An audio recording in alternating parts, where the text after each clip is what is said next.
Suman TV ప్రేక్షకులకు నమస్కారం.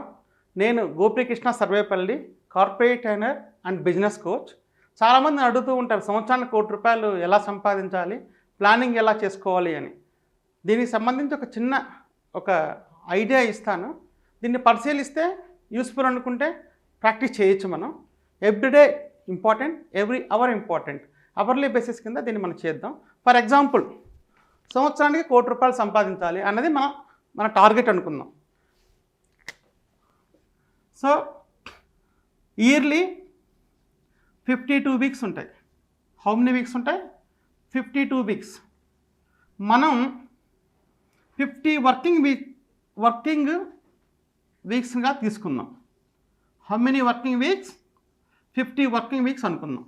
మన టార్గెట్ ఎంత పెట్టుకున్నాం? మనం ₹1 కోటి సంపాదించాలని టార్గెట్ పెట్టుకున్నాం. ఫస్ట్ టార్గెట్ 1 crore సంపాదించాలి. ఫస్ట్ టార్గెట్ ఏంటి? సంవత్సరానికి 365 రోజులు మనం ఎంత సంపాదించాలనుకున్నాం? ₹1 కోటి సంపాదించాలన్నది మన టార్గెట్. రెండో ప్రాసెస్, దీని ఈ ₹1 కోటిలో లాస్ట్ 3 డిజిట్స్ని మనం అరేస్ చేయాలి. అరేస్ చేస్తే మనకి ఎంత వస్తుంది? ఇప్పుడు 10,000 వస్తుంది. ఎంత వస్తుంది? ఇప్పుడు 10,000 వస్తుంది. ఈ 10,000ని 2తో డివైడ్ చేయాలి. ఈ 10,000ని 2తో డివైడ్ చేయాలి. చేస్తే 5,000 వస్తుంది.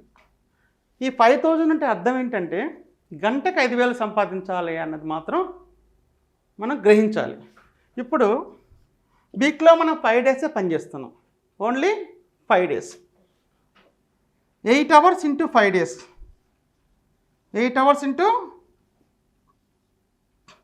5 డేస్ ఇంటూ 5K. ఇది మనం క్యాల్కులేట్ చేస్తే 2 lakhs వస్తుంది. ఎంత వస్తుంది? 2 lakhs. ఎలాగంటారా? 8 into 5 40 hours into 5K 2 lakhs. మనం ముందు ఇక్కడ ఏమనుకుంటున్నాం? 50 వీక్స్గా కన్సిడర్ చేసాం. So 2 lakhs into 50 weeks, 1 crore rupees. So చాలామంది అనుకుంటూ ఉంటారు, యూట్యూబ్లోను, రియల్ ఎస్టేట్లోను, బిట్కాయిన్లోను, క్రిప్టో కరెన్సీలోను వాటిల్లో కోట్ల సంపాదించవచ్చు, నెలకే సంపాదించవచ్చని.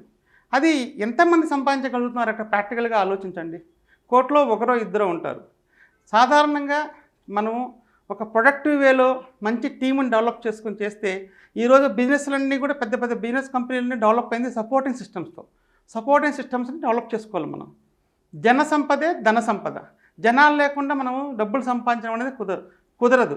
ఏ విషయంలో అయినా కంపెనీ నిలబడాలంటే ఎంప్లాయీస్ బాగా లాయల్గా ఉండాలి, కాంపిటెన్సీతో ఉంటే ఆ ఆర్గనైజేషన్ బాగా డెవలప్ అవుతుంది. అలాగే మన లైఫ్లో సక్సెస్ అవ్వాలంటే మనకు ఒక లాయల్ ఫ్రెండ్స్ కానీ, లాయల్ ఫ్యామిలీ మెంబర్స్ కానీ, లాయల్ ఎంప్లాయీస్ కానీ ఉంటే మనం ముందుకెళ్తాం. సో ఇది ఓన్లీ ఒక ప్రాక్టీస్ మాత్రమే. మీరు చక్కగా ప్రాక్టీస్ చేయగలిగితే రిజల్ట్స్ రావచ్చు.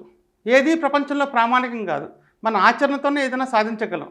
there is no best method in life. Every method is a best if you apply. Thank you.